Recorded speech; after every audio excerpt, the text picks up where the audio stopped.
हमारे YouTube channel में आपका एक बार फिर स्वागत है। हम हमारे YouTube चैनल के माध्यम से फाइनेंस एजुकेशन के बारे में बातें करते हैं।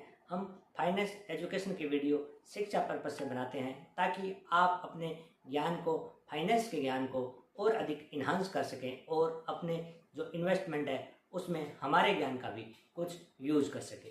तो आज हम एक नए टॉपिक पर चर्चा करते हैं। टॉपिक का नाम है mid cap mutual fund. Mid cap mutual fund क्या होते हैं, मिड कैप म्यूचुअल फंड में कितना रिवार्ड है और कितना रिस्क है, और मिड कैप म्यूचुअल फंड किन कंपनीज में पैसा लगाते हैं, इसके बारे में चर्चा करते हैं।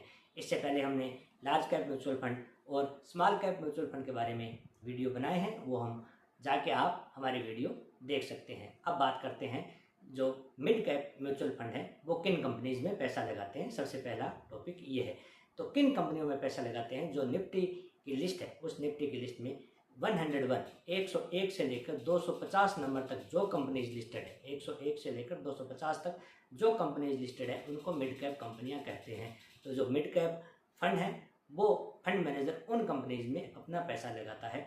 तो ये है पैसा लगाने का एक स्थान जहां पैसा लगाया जाता है मिड कैप म्यूचुअल फंड के द्वारा। तो इसमें ये नहीं है कि 101 से लेकर 250 तक हमेशा कंपनियां फिक्स ही रहती है। जो कंपनी अच्छा काम करती है वो 100 के अंदर चली जाती है, और जो कंपनी अच्छा परफॉर्मेंस नहीं करती है वो कंपनी 250 से बाहर चली जाती है। तो ये समय के साथ अपने क्राइटेरिया के हिसाब से बदलती रहती है, लेकिन मोटा मोटा आप ये ले सकते हैं कि जो 101 से लेकर 250 तक जो कंपनियां लिस्टेड है उन कंपनियों में पैसा लगाया जाता है। किसके द्वारा? मिड कैप म्यूचुअल फंड के द्वारा। अब बात आती है मिड कैप म्यूचुअल फंड जो है उनमें रिस्क कितना है। वो एक मिड मतलब मध्य का मामला है। तो जैसे हमने लार्ज कैप म्यूचुअल फंड के बारे में सुना है, उसके बाद हमने स्मॉल कैप म्यूचुअल फंड के बारे में बातें की है। तो उन दोनों के मध्य का ये फंड है, मतलब इसमें रिटर्न जो है लार्ज कैप म्यूचुअल फंड से अधिक होता है, लेकिन स्मॉल कैप म्यूचुअल फंड से कम होता है। रिटर्न मध्य का है। और रिस्क की बात आती है वो भी इसमें सेम है। इसमें जो रिस्क है वो सेम का मतलब उल्टा, कि जैसे कि रिस्क अधिक कहाँ है, यहाँ रिस्क अधिक किससे है? लार्ज कैप म्यूचुअल फंड से अधिक रिस्क है, लेकिन स्मॉल कैप म्यूचुअल फंड से कम रिस्क है। और रिटर्न के मामले में जो है ये उल्टा है कि कम रिटर्न है। किससे कम रिटर्न है? स्मॉल कैप म्यूचुअल फंड से कम रिटर्न है, लेकिन लार्ज कैप म्यूचुअल फंड से ज़्यादा रिटर्न है। इस प्रकार ये मध्यम कैटेगरी का फंड है। अगर हम पिछले 5 साल का बहुत सारे म्यूचुअल फंड के बारे में एक एवरेज लेके चलते हैं तो लगभग म्यूचुअल फंड ने 15 से लेकर 21-22% के बीच में रिटर्न दिया है। कब? पिछले 5 सालों का अगर हम एक जनरल इतिहास देखते हैं तो ऐसा जरूरी नहीं है कि जो रिटर्न इन्होंने पिछले 5 साल में दिया है वो रिटर्न आगे जाके दे, क्योंकि ये जो कंडीशन है ये मार्केट कंडीशन के आधार पर करता है।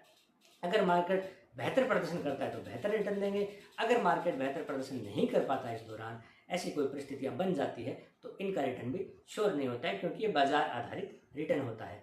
तो इस प्रकार हमने तीनों जो स्मॉल कैप, मिड कैप और जो लार्ज कैप है उन म्यूचुअल फंड के बारे में समझा कि किन कंपनीज में पैसा लगाते हैं। आगे हम एक और किसी चीज़ पे चर्चा करेंगे।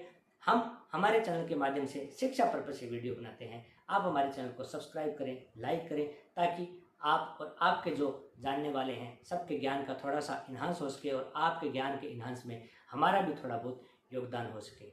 धन्यवाद दोस्तों।